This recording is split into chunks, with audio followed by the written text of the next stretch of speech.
Senhora presidente, caros colegas, existe uma expressão chamada vício de origem e a contrapartida é virtude de origem.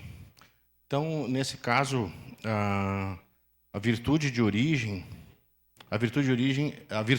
vem do secretário Dani Luz, uma pessoa séria, uma pessoa que trabalha com pouco, mas assim nós temos que melhorar as parcerias públicos-privadas, PPPs, porque senão vem muito pedido de dinheiro para a festa X, pedido de dinheiro para a empresa de transporte Y, pedido de dinheiro para a festa Y, pedido de dinheiro para o evento Y, e nós estamos falando aqui, sinceramente, R$120 mil para uma cidade que tem o PIB per capita de 60.506,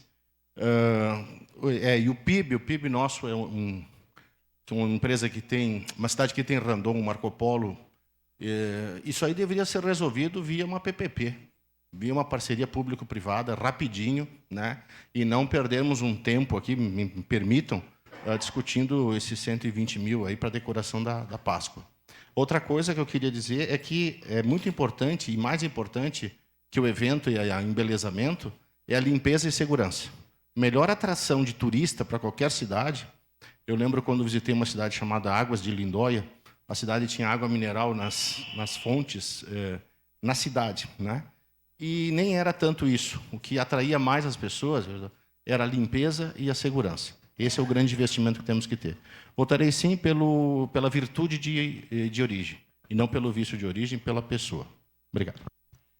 Solicito